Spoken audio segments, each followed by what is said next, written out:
Boa noite para você de casa. Agora o NTV News chegando. Caminhões não conseguem acessar a estrada do aterro sanitário e a empresa suspende coleta de lixo. Sem estrada, estudantes da região do Ribeirão da Cota continuam sem ter como ir a escolas. Nível do Rio Paranaíba recua e moradores ficam na expectativa de poder retornar para residências. Agricultores contabilizam prejuízos com interdição na Ponte dos Vieiras. Carreta carregada com mais de 27 toneladas de brita se envolve em acidente em Patos de Minas. Operação Carnaval da Polícia Rodoviária Federal começa na sexta-feira. Após protesto, servidores da Segurança Pública de Minas entram em greve. Futebol, Cruzeiro empata com Vila em 2-2 pelo Mineiro. Em jogo de emoções, Atlético conquista o título da Supercopa. O RT encara o Avaí nesta terça-feira pela Copa do Brasil. Retomada a vacinação de crianças em Patos de Minas, mas com limitação de doses. Boletim confirma 327 novos casos de Covid-19 em Patos de Minas. E a situação da estrutura do posto de saúde no bairro Sebastião Amorim. Tem ainda a análise da notícia e muito mais informações a partir de agora no NTV News.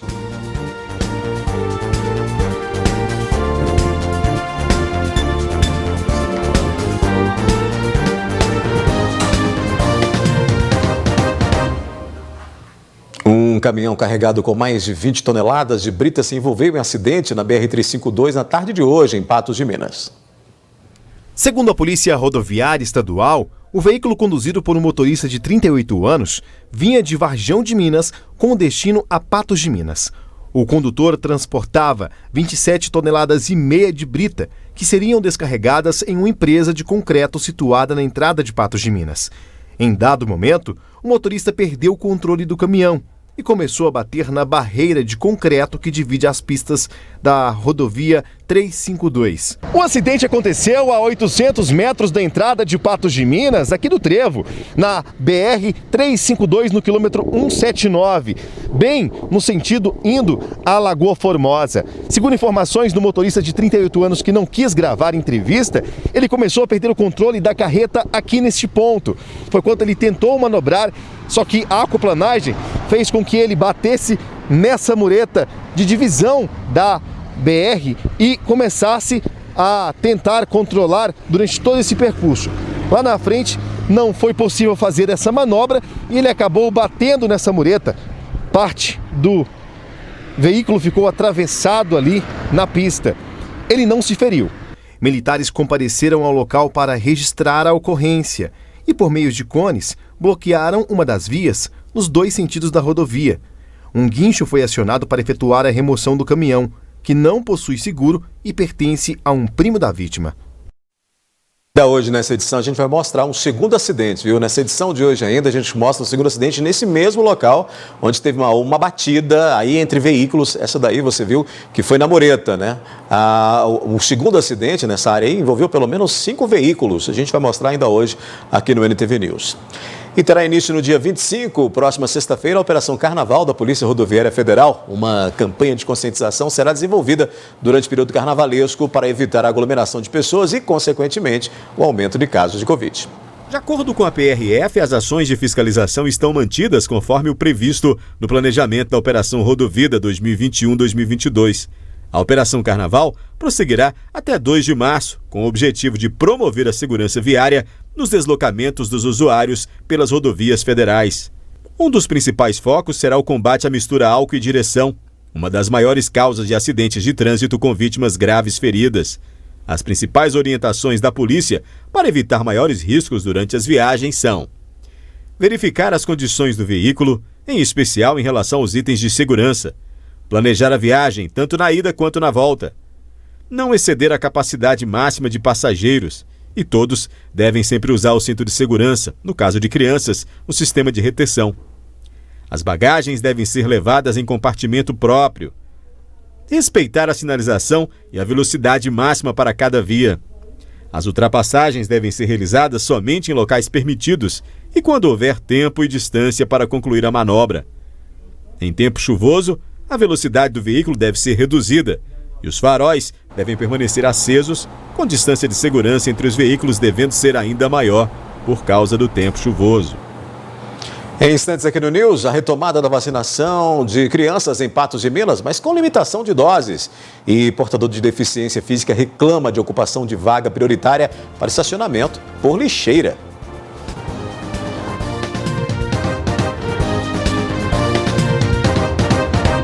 Agora, uma situação bastante inusitada. Quem passou pela Avenida Getúlio Vargas nesse domingo se deparou com vários pares de calçados deixados em frente ao Teatro Municipal de Patos de Minas. Os sapatos, tênis, chinelos, rasteirinhas e até alguns outros objetos foram encontrados aqui na calçada da Avenida Getúlio Vargas, em Patos de Minas. Dá para ver que são muitas unidades desses calçados que foram colocados bem no meio do passeio. Então, o que mais chamou a atenção das pessoas que passam por aqui para fazer caminhada, os moradores aqui desse local, é como isso aí parar tudo aqui, até porque é uma coisa muito inusitada, é uma incógnita ainda para muitas pessoas e eles não sabem. Eu conversei com uma pessoa aqui, né, que diz o seguinte, que ele entra, trabalha às 6 horas da manhã e sai à noite. E quando ele chegou na manhã deste domingo, já havia toda essa quantidade de sapatos aqui sobre a calçada. Fato é que é muito inusitado passar pelos cartões postais de Patos de Minas e encontrar uma calçada cheia de sapato, tênis, rasteirinhas, como se fosse realmente uma feira ao ar livre, mas em pleno domingo e sem ninguém. O que é isso aqui, a gente ainda não sabe, mas, né, precisa ser limpo para que as pessoas caminhem pelo meio-fio, pela calçada tranquilamente. Um morador de Patos de Minas, portador de deficiência física, procurou o jornalismo da NTV para reclamar sobre a utilização indevida de vaga para estacionamento. Placa na rua Agenor Maciel, no centro de Patos de Minas, indica vaga exclusiva para deficientes. No entanto, ao invés de ser utilizada para quem seja de direito, no local foram colocados 2 recipientes destinados à coleta de lixo reciclável. Chegando, encontrando aqui no local, essas caçambas colocadas aqui no local de estacionamento, que é a área do deficiente, né? Eu como usuário da vaga, a gente paga uma carteirinha anualmente de 2 em 2 anos, a gente tem o direito de estacionar. Não quer dizer que é de graça, a gente está pagando também. Então aí eles vêm e colocam aqui, eu queria saber do órgão público, da prefeitura, que seja, quem autorizou eles colocar essas caçambas aqui. Servílio é um dos patenses que pode utilizar o local. Porém, há dias, não consegue deixar o veículo na vaga. Eu me deparei com elas aqui. Foi a partir de quarta-feira para cá, da semana passada, que eu tomei esse conhecimento. Até então, antes, eu não tinha visto. Além da ocupação, Servílio reclama da falta de vagas para deficientes. Tem essa daqui, tem outra na esquina da frente. São 2. Daqui na caixa, por exemplo, perto da Major Gotti, só tenho 3 vagas. Aí, você só tem 3. Uma está ocupada. Aí, dificilmente você consegue estacionar. Eu, por exemplo, eu tô com dificuldade pouca para andar, mas eu posso caminhar. Agora imagina um cadeirante mesmo que não tem condições de estar locomovendo. Eu quero deixar um alerta bem assim para todos os motoristas, usuários público da via ou aqueles do município que vêm, que não usem as vagas do deficiente, do idoso, porque já são muito poucas. Por exemplo, eles têm condições de andar. E a pessoa que está com deficiência não tem condições, às vezes, de andar longe, então tem dificuldade, nem para parar não tem como, entendeu? Então a minha dignização é essa. Ele bem que tentou uma solução, porém sequer foi ouvido porque compete à organização das vagas. Até entrei em contato, que eu tenho um telefone, acho que não sei se é da base do Ciretran, diretamente da prefeitura, porque todos os órgãos é resolvido na prefeitura. Aí, eu não sei o nome da pessoa, não vou citar também, que eu não sei. E ele me falou o seguinte, que funciona só das 8 da manhã às 13 horas. Então, como já era um horário na parte da tarde, já a partir de 13 horas, não teve como eu ter uma resposta. Ele falou, se você quiser, você tem que entrar em contato a partir desse horário, que é no horário do período da manhã. Então não tinha nenhuma resposta. A prefeitura informou por meio de nota que a situação apresentada, pelo cidadão foi repassada para averiguação e para que as providências cabíveis sejam tomadas. Nesse fim de semana foi retomada a vacinação infantil para crianças de 5 a 11 anos completos em Patos de Minas. Neste domingo foi a vez de retomar a vacinação infantil aqui no ginásio do Unipan, em Patos de Minas. Foram disponibilizadas 1.300 doses e o público-alvo é crianças de 5 a 11 anos completos que ainda não se imunizaram. As enfermeiras responsáveis pela vacinação, Adriane e Ângela, nos contaram que a imunização ocorreu com a Pfizer, sendo crianças com até 5 anos ou mais velhas com imunossupressão, e a partir de 5 anos com a Coronavac. Os pequenos conversaram com nossa equipe e falaram que, independente da vacina, não dói. E além disso, também é muito importante. Não, mas quando você vai tomar, você fica muito tenso. Mas na hora lá, igual quando eu fui tomar, eu falei pra moça, só isso, foi? Eu não senti quase nada. Então você indica? Indico. Todo mundo pode vir vacinar? Pode, não dói. Clésia Gomes é mãe de Nicolas, de 5 anos. Ela conta que a vacinação é muito importante, visto que, estatisticamente, tem salvado vidas. É muito importante, né, hoje, porque a gente sabe que a vacina hoje é que vem salvando vidas, né? Então, assim, eu acredito na ciência, né? Estou fazendo a minha parte enquanto mãe, né? Trazer o Nicolas aqui, né? Espero que todos os pais façam isso, né? Porque hoje o que nós temos, né, para prevenir nossos filhos contra o Covid é a vacina. E agora ele voltando para as aulas vacinado é muito mais tranquilo também, né? Tranquiliza muito mais a gente. André Franco também levou seu filho Francisco, de 6 anos, para se imunizar. Ele afirma que a vacinação é muito importante e que agora se sente mais tranquilo para que o filho dele brinque com os amiguinhos. Está provado que as vacinas fizeram a grande diferença, né? Os números baixaram, as internações abaixaram, ainda está tendo muita contaminação, mas sem agravar. Então, a gente acreditando que essa eficácia das vacinas, estamos trazendo as crianças para vacinar, né? Esse encontro com as crianças, a gente sabe que às vezes elas não conseguem manter o distanciamento igual os adultos e tudo, então acredito que com a vacina a gente vai ficar bem mais tranquilo. Francisco e Rafaela têm um convite para os amiguinhos de Patos de Minas que ainda não se vacinaram. Meus amigos, pode vacinar que não dói. Rafaela, doeu para vacinar? Não. Chama o pessoal para vacinar. Vem, pessoal, vacinar. Não dói? Não. Depois do intervalo aqui no News, tem a previsão do tempo. Vamos falar de futebol. O Cruzeiro empatou com o Vila em 2-2 pelo Mineiro. Em jogo de emoções, o Atlético conquistou o título da Supercopa. O RT vai encarar o Avaí nesta terça-feira pela Copa do Brasil. E você vai ver ainda que agricultores contabilizam prejuízos com interdição na Ponte dos Vieiras.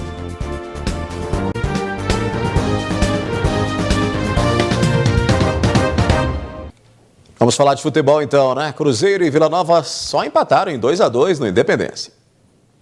No primeiro tempo, a Raposa começou bem mal. A torcida não gostou do gol contra de Giovani, aos 16 minutos após cruzamento de Gustavo Cresce. No lance seguinte, Vitor Roque, de 16 anos, aproveitou a sobra para marcar o primeiro gol dele como profissional. Na cobrança de escanteio a favor do Vila Nova, aos 33 minutos, Wesley recebeu na área e fez o segundo do Leão. No segundo tempo, o Cruzeiro fez algumas alterações. Edu, Rômulo e Giovani entraram para reforçar o time e garantir o empate. Aos 14 minutos, Edu fez o segundo e empatou a partida. Esse é o 5º gol dele no Campeonato Mineiro. O técnico Paulo Pesolano teria batido boca com a arbitragem e não deu muito certo. Ele recebeu 2 cartões e foi expulso de campo. Com isso, o técnico não poderá ficar no banco de reserva no próximo jogo. Pesolano comentou sobre sua expulsão e fez uma boa avaliação sobre o elenco do time. Melhor oportunidade de gol para nós. Depois fiquei muito contente com os meninos que jogaram, fizeram muito bem. Se ele tem as coisas claras, tem qualidade para jogar, tem qualidade para fazer, vai seguir crescendo com o time principal e é importante ter perto de nós, a eles. Depois que não vai estar no banco o próximo jogo, sim, não tem problema. Temos uma comissão técnica que faz muito bem, nós trabalhamos em equipo, assim que não vai passar nada, vamos estar todos juntos e vamos mirar para frente. Paulo Pesolano deixou claro que não bateu boca com a arbitragem, mas sim estaria conversando com os jogadores. E depois o tema da expulsão, não, fácil, eu estou falando com meus jogadores. Estava falando, eu vejo coisas estranhas, coisas raras, né? Porque eu estou todo jogo falando com meus jogadores, mas de afora parece que estou falando com os árbitros. Mas estou falando com jogadores, levanto o braço, fico bravo com meu jogador e tenho um quarto árbitro todos os jogos do lado de nós. Se piso fora da linha, se piso dentro da linha. E é difícil trabalhar assim, né? O Cruzeiro segue na ponta do Campeonato Mineiro com 19 pontos. A Raposa tem um jogo a mais que o Atlético Mineiro, vice-líder com 16 pontos. O Campeonato Mineiro só volta depois do Carnaval. Antes dessa pausa, na próxima quarta-feira, às 21h30, o Cruzeiro enfrenta o Sergipe, em Aracaju, estreando na primeira fase da Copa do Brasil 2022. Já o Vila retorna ao Independência para jogar contra o América no próximo sábado, dia 5 de março, pela 9ª rodada do estadual. A conquista do título de campeão da Supercopa foi com muita emoção para a torcida atleticana nesse domingo, hein? Nos pênaltis, o Galo bateu o Flamengo. No Atlético, 2022 começou como terminou 2021, com título. O campeão do Brasileiro e da Copa do Brasil teve que disputar com o vice-Flamengo a Supercopa. E deu Galo, em jogo emocionante e disputado do início ao fim. Os rubro-negros criaram mais chances no início da partida, mas os alvinegros foram mais eficientes. Nacho aproveitou o rebote e abriu o marcador na Arena Pantanal. O segundo tempo também foi de roer as unhas. Aos 18 minutos, numa sobra de bola, Gabigol igualou o placar. Logo depois, Bruno Henrique aproveitou a falha de Godin e encobriu Everson. O Flamengo virou o marcador, mas o Atlético não deixou assim não. O artilheiro Hulk chutou forte e tudo igual. A decisão então foi para os pênaltis e haja coração. Após 12 cobranças, Hulk bateu de novo e mandou para dentro. Mas Everson, o herói atleticano, defendeu a cobrança de Vitinho. Disputa acirrada, onde a gente correu grande risco. Em 3 penalidades eu pude fazer 2 defesas decisivas e uma para fora, onde eu consegui atrapalhar o batedor. E não é decisão de pênalti, é Atlético, cara. Atlético, esse daí a gente sabe que se não for sofrido no Atlético, a gente está vivenciando isso na pele. E graças a Deus entrando na história do clube e dando alegria para o torcedor, que é o mais importante. O camisa 7 foi eleito o melhor em campo e também sabe bem que no Atlético é assim, sofrido do início ao fim. Mas podia ser menos, hein, Hulk? A gente estava muito confiante, sabíamos que ia encontrar muita dificuldade, mas, poxa, hoje foi a cara do Galo, né? Eu estava até conversando com o Tietê, ele brincando, falou, hoje tem que ser com emoção. E quando acabou eu falei, pô, Tietê, você profetizou, mas não precisava tanta emoção, né? Mas, poxa, o mais importante é a gente chegar aqui muito quente, claro, para os dois times, sem inventar desculpa, todo mundo se entregando. Eu particularmente estava sentindo muita câimbra no final, mas voltar para casa vitorioso é muito gratificante, só tenho que agradecer a Deus, e essa torcida merece demais, que sofreram tanto por tantos anos, e agora é hora de comemorar e colher os frutos. Pensa só na festa do melhor do Brasil.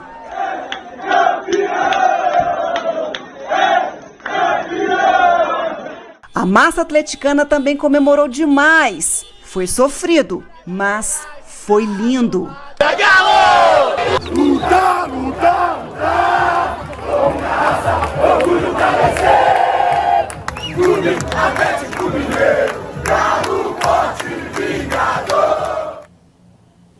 O torcedor faz a festa, né? Pois é, no ano passado, o Atlético embolsou cerca de 145 milhões de reais em premiações com os títulos da Copa do Brasil, Brasileirão e também o Campeonato Mineiro e participação na Copa Libertadores, né? Com o título da Supercopa, o time ganha mais 5 milhões de reais, de acordo com a CBF. Começa bem o ano de 2022 aí então, né? Pela Copa do Brasil, o RT estreia contra o Avaí nesta terça-feira, às 19 horas, no Estádio Zama Maciel. Os ingressos estão à venda, você vê aí, né? R$15 a meia, 30 inteira e R$100 a cadeira. O Ao Trovão Azul só interessa a vitória, né? É que o Avaí, que está melhor ranqueado pela CBF, jogará com a vantagem do empate para se classificar para a próxima fase. O Trovão Azul jogou no sábado e empatou sem gols diante do América em casa, isso pelo Campeonato Mineiro. Nessa segunda-feira não foram realizadas atividades no Zama Maciel. Nem mesmo para os não relacionados, aqueles que não estão relacionados para jogar, né? Não teve atividade nenhuma hoje. De acordo com a assessoria do clube, o time comandado por Paulo César Catanós deve ir completo para esse confronto pela Copa do Brasil. Os trabalhos de recuperação da Ponte dos Vieiras, na BR-365, que permanece interditada, tiveram início na semana passada. A expectativa é que as obras sejam finalizadas até quarta-feira. Os trabalhos seguiram nesta segunda-feira, no quilômetro 428 da BR-365, na Ponte dos Vieiras, entre Patos de Minas e Guimarães. Nesta segunda, os trabalhadores realizavam o aterramento. Apesar dos trabalhos, transtornos ainda são gerados. O Djalma é de São João da Serra Negra e pela manhã passou por essa passarela e foi até a Ceasa. Porém, na hora de voltar, não conseguiu passar pela passarela e teve que aguardar. Tá complicado demais para nós que depende de passar aqui nessa BR aqui. E outra, nós veio de madrugada para Ceasa, aí deixou o carro de lá da rodovia e alguém buscou em nós. E agora nós tá querendo atravessar de volta e nós não sabíamos que não podia atravessar. Situação semelhante à do Jairo, que deve contabilizar prejuízos devido ao desvio que o caminhão que leva os produtos fará. A passarela aquela passarela lá estava na lateral lá, nós passamos na passarela. Não tinha ninguém, não impediu a gente de passar, agora não quer deixar voltar. Mercadoria a gente mandou no caminhão e deu a volta no Rio Paranaíba. 220 quilômetros. Muito longe, né? A gente fazia com 40 quilômetros, agora é 220.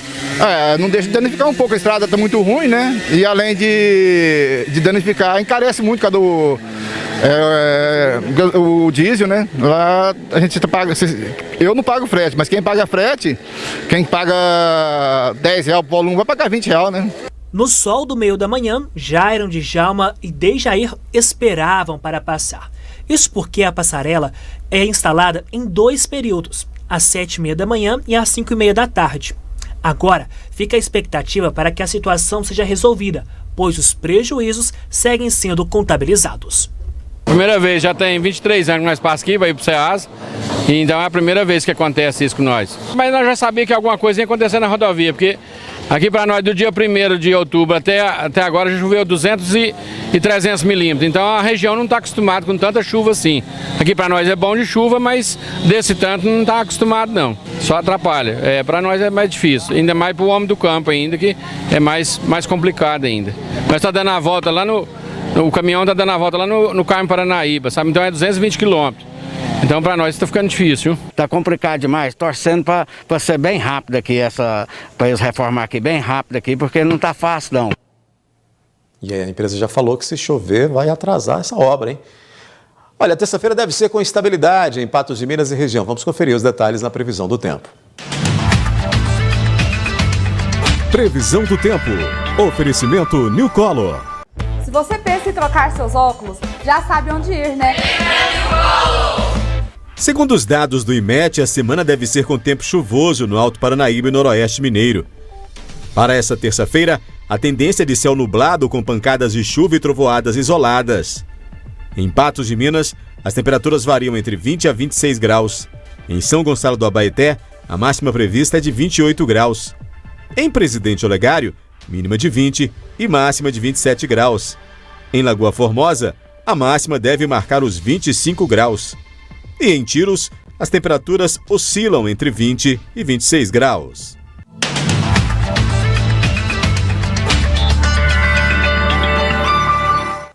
A seguir tem análise da notícia aqui no News.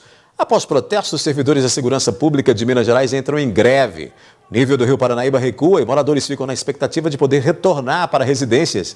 Você vai ver que caminhões não conseguem acessar a estrada do aterro sanitário e a empresa suspende coleta de lixo. E sem estrada, estudantes da região do Ribeirão da Cota continuam sem ter como ir até as escolas.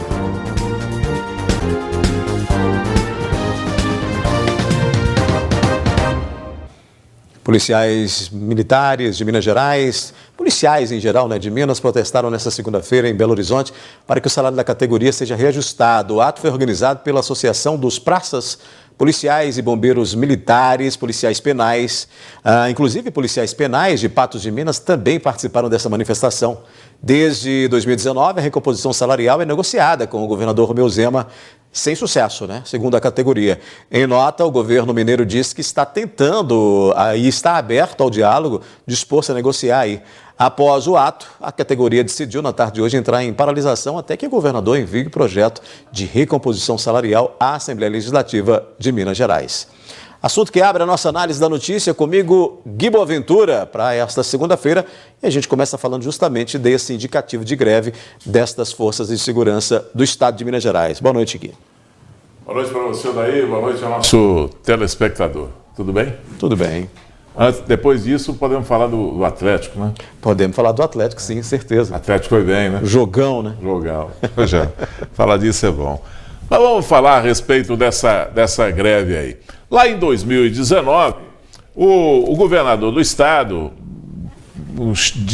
com um discurso dizendo que pegou o estado aos frangalhos, e isso é uma retórica, é um discurso de todo administrador que, no nível municipal, estadual ou nacional, pega primeiro tem que jogar pedra no antecessor para depois ir partir para apresentar as suas soluções, apresentar o seu projeto de governo ou colocar em prática o seu projeto de governo. Foi isso que aconteceu lá atrás. O Estado estava mesmo numa situação ruim.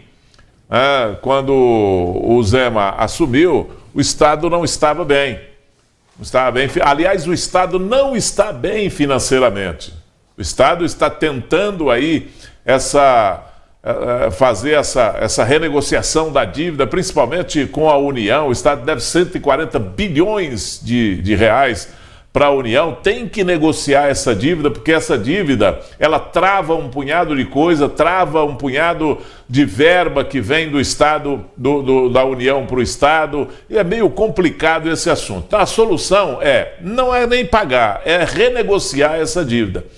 Com tudo isso que aconteceu, o Zema lá atrás fez uma promessa de recompor os salários da categoria de segurança, das forças de segurança, até 2021 em 41%. Só recompôs 13%. E vem levando no vai da valsa. Vem levando, empurrando com a barriga. Chegamos num ano eleitoral. E aí a categoria, vendo que chegou o momento decisivo, aí faz a sua manifestação porque quer o seu dinheiro, porque quer o seu reajuste. Justo porque é dívida do Estado por intermédio do seu governador, por promessa do seu governador, com essa categoria. Ele prometeu lá atrás. Lá em 2019, o Zema prometeu que ia fazer essa recomposição salarial para esses profissionais, polícia militar, bombeiro, polícia civil, polícia penal, que ia recompor isso aí em 41%, até 2021. Isso não aconteceu. Até 2021 foi uma recomposição de 13%. Nominalmente, então, está faltando aí mais 3/4 dessa promessa do governador aproximadamente. Que fazer? Ficar só na promessa? Aí os policiais partiram para uma manifestação lá em Belo Horizonte. Se manifestaram hoje, fizeram uma assembleia, aliás, uma assembleia da categoria na porta da Assembleia do Estado de Minas Gerais e definiram pela greve, entrando imediatamente em greve para pedir para o governador, para forçar o governador a cumprir a sua promessa. Daqui para frente a gente vai ver o que é que vai acontecer. Porque essas forças, elas não podem entrar na sua totalidade, tem que ter 1/3 funcionando, né, de acordo com a lei, de acordo com a regra, mesmo o Supremo Tribunal Federal, o Supremo Tribunal de Justiça, o Supremo Tribunal Federal, né, entendendo que polícia não pode entrar em greve, há uma brecha na Constituição para isso, e eles aproveitaram essa brecha e estão em greve. Polícia no estado de Minas Gerais em greve, bombeiro em greve, Polícia Civil em greve. Isso penal também, né? Penal também. Penal também. Isso no interior é um pouco mais ameno. Nós aqui no interior sentimos menos o reflexo de uma greve dessa aí, né? Mas o estado inteiro pode sofrer muito com isso aí, e um movimento desse aí, e um próximo que deve estar chegando por aí, que você lembrou aqui há poucos instantes, que é o movimento dos professores, que a partir do dia 3 agora começa também esse movimento. Isso pode mudar uma configuração política no estado de Minas Gerais, né? Então vamos torcer para que isso aconteça pacificamente. E eu estou falando a respeito de pacificamente, Odair, porque hoje nós tivemos lá em Belo Horizonte policiais armados participando dessa manifestação, o que é proibido, né? Bombas sendo soltas, essa bombinha, essa coisa sendo solta, mas é proibido isso aí, né? E é vedado aos policiais. Textualmente na lei, é vedado aos policiais na manifestação portar arma, usar farda, perturbar a ordem pública, invadir qualquer local, interromper o trânsito, proferir insultos, queimar objetos e congêneres, deflagrar greve a partir da manifestação.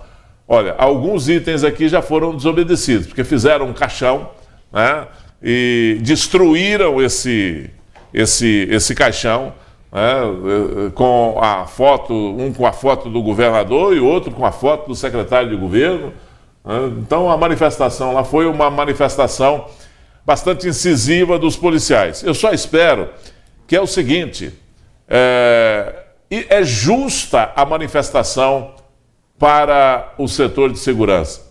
É justíssimo esse movimento.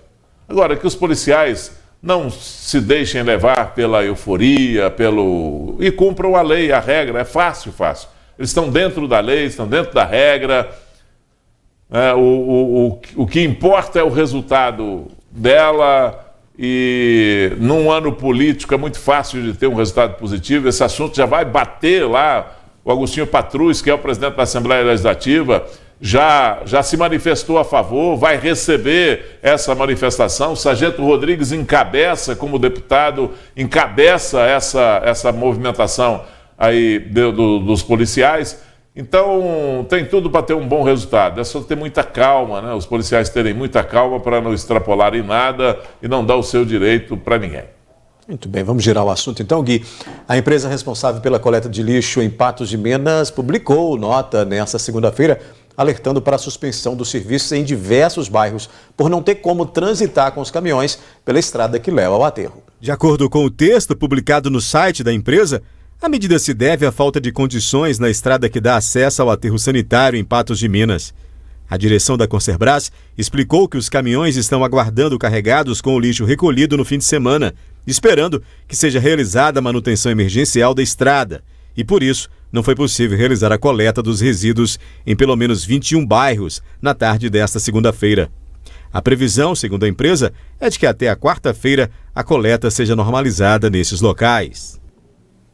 Em nota, a Prefeitura de Patos de Minas informou, na tarde de hoje, que equipes da Secretaria de Obras trabalham na via que dá acesso ao aterro sanitário, né, para que esses caminhões descarreguem e a coleta noturna seja realizada sem transtornos para os cidadãos. Mas aí depois a Prefeitura publicou outra nota dizendo que a coleta noturna estaria suspensa, portanto, não temos aí esse acesso ao aterro sanitário, meu caro Gui Boaventura. Pois é, arrumar essa estrada é cuidar dos nossos reais problemas, daqueles que são nossos. Essa é uma obrigação do município. Ao invés de cuidar dos problemas dos outros, cuidar dos nossos problemas domésticos aqui, que podem parecer pequenos, mas são complicados. São muitos e alguns deles, como é o acesso ao aterro sanitário, muito complicado, não é fácil de se resolver, é preciso de um trabalho intenso agora lá, mesmo porque as chuvas vão continuar. Pelo menos é a previsão das chuvas continuar. E cada chuva que cair aqui com um pouquinho mais de intensidade, é um Deus nos acuda, sabe? É uma dor de cabeça para quem trafega ali por aquela via. Pois é, Gui, ainda sobre esse assunto, nós temos mais um material para mostrar, porque a gente vem mostrando aqui no NTV News e no seu programa e no jornalismo da NTV, que as estradas rurais de Patos de Minas estão realmente precárias, né? A gente acabou de mostrar aí, né, essa que dá acesso ao aterro sanitário e que segue para Córrego Rico, há diversos trechos em péssimas condições. Os estudantes ficaram sem aulas nesta segunda-feira porque o ônibus atolou. Quem precisa transitar pela via pede socorro à prefeitura. Em muitos trechos na estrada que dá acesso ao aterro sanitário, essa é a condição que a gente encontra. Dificuldade na travessia aqui sobre a ponte do Ribeirão da Cota. A estrutura já está bem danificada. Fora isso, os motoristas terão dificuldade para atravessar. Como a chuva não para, o piso, a pista está muito escorregadia, muita lama, muito barro e pode provocar atoleiros. Pelo jeito, foi difícil atravessar ali agora. Foi. Muito difícil. Tá assim todo dia? Tá. Desse jeito aqui não tem jeito não, ninguém passa aí. Aí como é que o povo vai trabalhar, pagar as contas? Essa estrada aqui tá difícil. Todo dia o mundo vai de carro atolado aí, que tá complicado. Que tá quase impossível já de andar já. Fica com medo de atravessar por aqui todo dia? Fica perigoso, né? E esse trem escorregando desse jeito aí é perigoso até escorregar aí, dá até um acidente. O secretário de obra nem tá olhando aqui, ó. Os caminhões de lixo passam, de entulho. Quer jogar o entulho, não tem uma máquina para esparramar um entulho pesado na estrada. E os caminhões tudo atolando. Já tem 2 semanas que eu não consigo ir na cidade para comprar nada, porque não passa na estrada. Essa noite teve muita gente que dormiu dentro do carro aqui, porque atolou, não passava nada na estrada. O atoleiro fica bem na porta da casa da Adriele. Adriele, já viu muitos carros ficarem pelo caminho por aqui? Muitos. Caminhão, carro, até moto fica atolada ali, na porta da minha casa. Por conta das condições da estrada, as aulas nesta segunda-feira tiveram que ser suspensas. As crianças não estão indo para a escola, essa ponte está um perigo, que ela está quebrada nas lateral dela. Sexta-feira o ônibus escolar dançou aqui, ó, em cima da ponte. Hoje mesmo ele tentou vir, atolou lá em cima, não está tendo jeito. Eu não vou colocar a vida da minha filha em risco, colocar no ônibus escolar, não. Enquanto não melhorar essa estrada aqui, eu não vou mandar minha filha para a escola, porque não tem condições. Aí não dá para nós ir para a escola, o ônibus atolou ali em cima hoje. Não dá, nós temos que ir para a escola, tem a semana de prova, né? Não pode ficar faltando não, eles têm que arrumar isso aqui urgente. Não dá para nós ficar indo na cidade, voltando. Os ônibus estão tudo atolando ali em cima. O ônibus está atolando aqui, ele também hoje, ele tentou desatolar e ele atolou mais ainda. Agora eu tenho que ficar em casa porque tem perigo de ele tombar. Eu gosto muito de estudar e sexta-feira o caminhão dançou na frente do ônibus. E hoje o ônibus atolou ali, ó. Ainda bem que eu não fui para a escola e eu gosto muito de estudar. Segundo os moradores, caminhões da prefeitura têm passado por aqui, mas só arredando todo esse barro. Segundo eles, essa medida não é suficiente. Hoje só tirou o barro e jogou ele para um canto. Foi pior, do jeito que eles colocou ali. E se chover? Se chover vai ficar pior ainda. Tem que melhorar aí muito. Eles estão vindo aqui, eles não estão jogando nem nada, nem entulho, nem nada. Eles estão empurrando a terra. E onde está fazendo mais barro ainda. É preciso ser feito aqui, Lúcio, para melhorar? Vai. Jogar mais cascalho, né? Organizar aí. Isso aqui eles têm que dar um jeito, aí tem que tirar esse barro e arrumar um cascaio, ué. O que adianta jogar cá em tu em riba de barro, não vai resolver o problema não, ué. Isso aí na verdade tinha que ou cascaiar tudo aí. O certo aqui seria passar um asfalto aqui, né? Mandar o prefeito vir cá asfaltar isso aqui, porque não dá não. E eu quero que o prefeito tome atitude e arrume essa estrada para nós. Nós queríamos que o prefeito tomasse atitude e resolvesse nosso problema aqui. O asfalto seria o ideal, porque na prefeitura isso aqui consta que é asfaltado. E não tem asfalto aqui. O secretário de obra criar vergonha na cara e vir cá, né? Está bastante indignado quem passa por ali. Olha, são cerca de 40 estudantes que residem nessa região aí e que vêm, ou deveriam, né, estar vindo estudar no meio urbano. Eles estudam em escolas aqui em Patos de Minas e não tem como chegar, né? Tiveram como vir hoje e provavelmente amanhã também não terão como vir. A assessoria de imprensa da Prefeitura diz que o município reconhece as condições precárias das estradas rurais, mas informou que tem trabalhado para minimizar estes transtornos. O problema não é minimizar, né? Nós precisamos de solução. Esses alunos aí que têm que vir estudar aqui, como é que vai ficar a situação deles? A mocinha ali falou, estamos na semana de prova, não pode faltar da aula. Como fica a situação? Qual que é a manifestação da Secretaria Municipal de Educação? Como é que vai resolver, como é que vai resolver o assunto, a questão desses alunos que têm que sair ali da periferia, porque ali não é nem zona rural, é periferia da cidade mesmo, ali é um setor cheio de chácaras. E essas crianças têm que ser trazidas para estudar aqui na sede do município. Elas não estão na conta daqueles alunos que estão estudando na zona rural, porque as aulas foram suspensas. Esse problema aí está resolvido, até resolver o problema do transporte, até resolver o problema das estradas. Mas esses aí estão sendo penalizados, porque estudam aqui na sede do município. Então esse problema tem que ser solucionado de vez, né? Agora, é preciso ter rapidez, é preciso ter interesse em ir lá no local e resolver o assunto. Por exemplo, hoje não choveu. Será que arrumaram lá? Hoje não teve chuva durante o dia. Poderia ter trabalhado no local lá para fazer pelo menos um paliativo para que o ônibus não atolasse lá, para que os carros não atolassem. E não é só o problema dos alunos. Esse é um dos problemas que passam por aquela via. Esse é um dos problemas que passam ali na ponte do Ribeirão da Cota. É só um dos problemas, os alunos. Mas tem a pessoa que está doente, que precisa vir para a sede do município para tratar. As pessoas têm que vir aqui comprar para fazer a manutenção da casa. São as pessoas que têm que trazer a produção para vender aqui o pequeno produtor, o produtor da agricultura familiar. Ele tem que trazer o produto dele semanalmente. O hortifrutigranjeiro tem que passar por ali com o seu produto para vir vender na feira. E aí? Como é que fica tudo isso são problemas que passam ali na ponte para serem solucionados. Pois é. Ô Gui, a gente fala agora um pouco com relação aos alagamentos, porque aos poucos o nível do Rio Paranaíba vai baixando, mas ainda está alto, né? Agora já é possível, por exemplo, ver as casas que antes estavam tomadas pela enchente, mas por enquanto ninguém conseguiu voltar para as residências. As chuvas não param, mas o volume de precipitação é menor. Com isso, o nível do Rio Paranaíba tem baixado lentamente. Nesta segunda-feira, o nível do Rio Paranaíba está 9,88 acima, conforme a Defesa Civil. 1,30 m a menos do que estava há uma semana.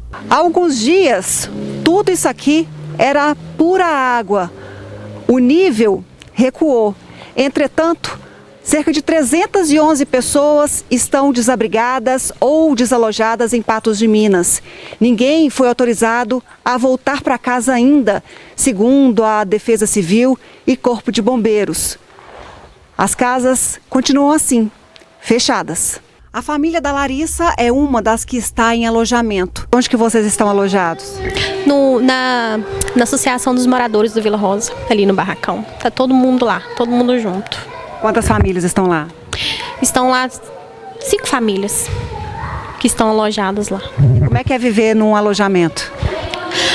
Uai, não é como viver na nossa casa, né? Porque viver na nossa casa a gente fica mais à vontade, mais tranquilo, né? Mas um alojamento é até tranquilo. A casa onde mora, na Vila Rosa, começou a ser limpa, na esperança que possa voltar o mais breve possível. Tá tendo muito trabalho, muita dificuldade para limpar, em algumas paredes até saiu a tinta, sabe? Tá difícil, mas dá para voltar sim. Muita dificuldade, mas dá. dá pra voltar.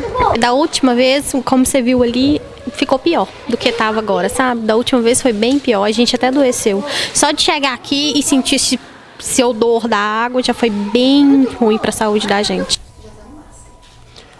O Gui, e aí a gente vê esse acompanhamento, né? Porque o morador, ele fica na expectativa de retornar para o seu ambiente ali, né? Para a sua casa, mas pela segunda vez ele teve essa dificuldade, ou está tendo essa dificuldade de ver o seu local onde ele reside tomado pelo Rio Paranaíba. Aí ali precisa ter dois cuidados. Um é com as doenças provocadas pela água da enchente. Às vezes essa água fica empoçada ali, apodrece e traz muitos problemas sérios. E o outro, Odair e telespectador, nós temos que esperar do poder público um planejamento, né, para a gente não empurrar esse problema para a próxima enchente, né? Precisa planejar agora para deixar essas áreas que são invadidas pelo rio, deixar essas áreas como áreas de inundação, e resolver o problema dessas famílias. E olha que em Patos de Minas não são muitos, viu?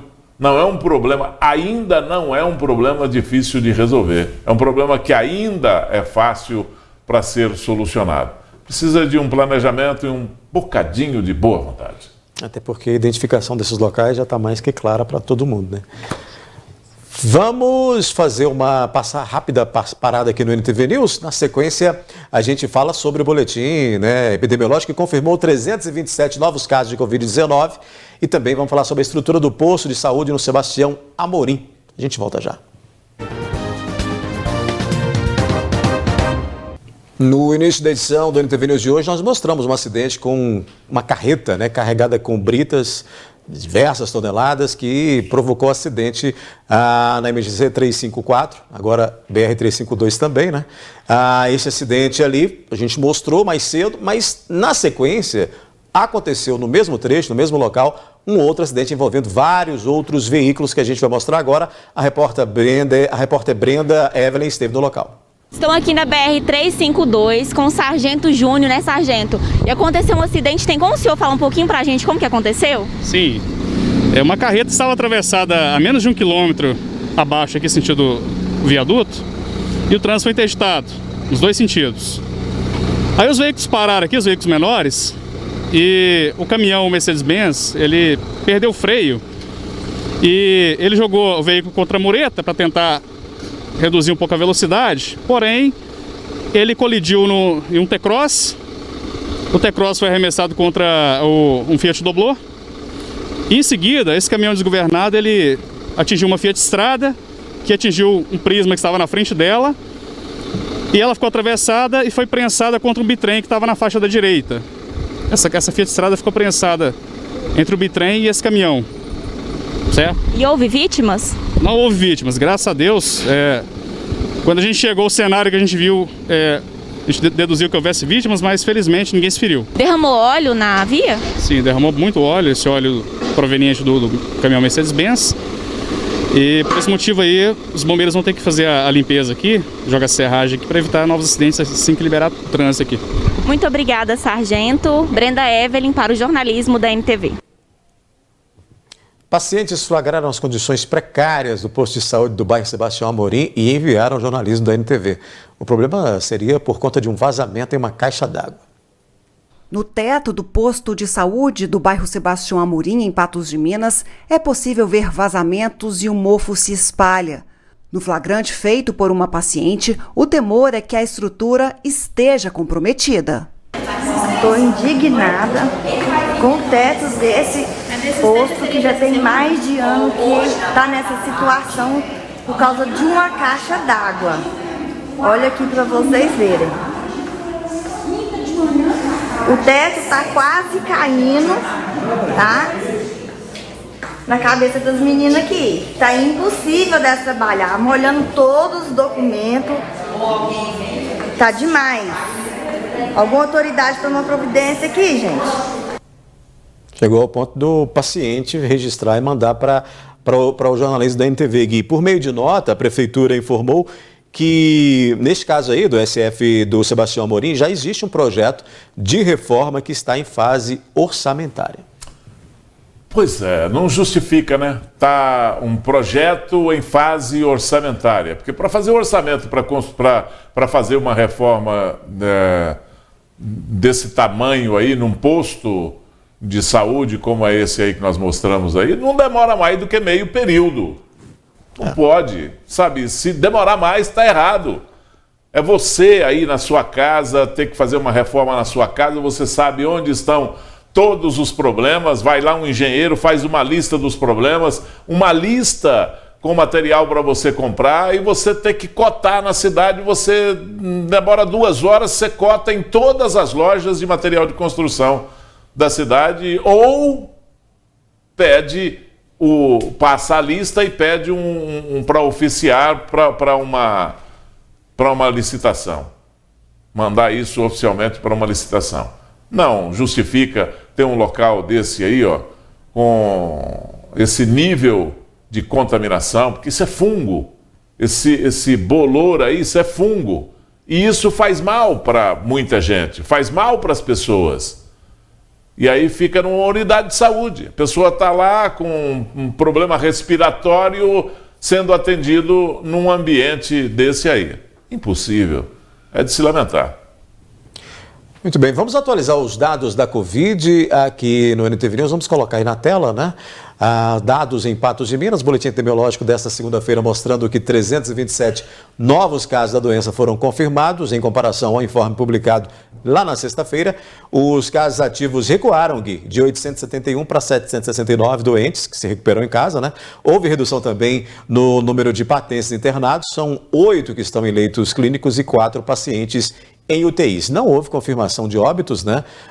Neste boletim, apesar do Estado ainda manter aquela discrepância de números com o município. Quanto à ocupação de leitos públicos por pacientes com Covid, são 3,92% de enfermarias e 22,2% das UTIs. A gente observa também a ocupação total de leitos nas redes de saúde pública e particular em Patos de Minas e percebemos também redução aí nas internações, né? Nos leitos clínicos, a ocupação hoje é de 69,07% e nas UTIs está em 65,27% e que é o que a gente quer e espera que esses números sempre continuem recuando, né, Gui? E há uma sensação hoje no mundo inteiro de que essa onda com a Ômicron está passando. Tomara que seja assim mesmo, né? Tomara que seja desse jeito. Tomara que nós aqui no Brasil estamos com esse nível de contaminação num nível muito alto, mas está oscilando um pouco só para baixo, e ela deixou de oscilar no crescimento, tomara que vá agora numa decrescente para a gente ficar livre dessa pandemia aqui, ou pelo menos dessa onda da Ômicron, porque há um perigo muito grande de aparecer uma outra variante aí desse coronavírus e nos perturbar ainda mais. Mas vamos torcer para que isso seja só o nosso medo e que a pandemia vá acabando, vá se dissipando, né? Eu estava, só para contextualizar o que eu estou dizendo aqui, Odair, há uma preguiça também, natural,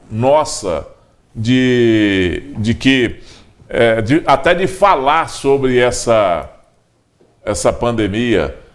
E a gente... anos também, né? A gente começa a reportar em outros fatos, como, por exemplo, a pandemia da gripe espanhola. O Brasil parou de falar e não falou da quarta onda. Ela saiu das principais manchetes e foi para os rodapés, mas nós tivemos a quarta onda da gripe espanhola no Brasil, em 1920. E ainda perturbou muito, ainda matou muita gente, ainda tivemos prejuízos muito grandes. Há um pouco também de cansaço das pessoas, da mídia, de todo mundo em relação a essa pandemia com o coronavírus. Tomara que não seja isso. Tomara que esteja realmente passando e a gente vai ver aí logo o final dessa pandemia, transformando numa endemia aqui e ali, e aí a gente consegue... nos livrar, nós vamos conseguir nos livrarmos dessa doença terrível aí que parou o mundo, né? E nós ainda continuamos aqui patinando, tomara que resolva logo, porque o Brasil precisa andar. Esse nojo que a gente pega, ou essa preguiça que a gente pega de um assunto como esse, é porque são 2 anos, né, Gui? Sim, são 2 anos. É muito tempo. E de pessoas falecendo, de pessoas realmente aí doentes e de impactos em todos os setores. A análise termina aqui, amanhã a gente se encontra novamente. Estarei aqui. Um abraço para você, boa noite ao nosso telespectador. Boa noite e até amanhã.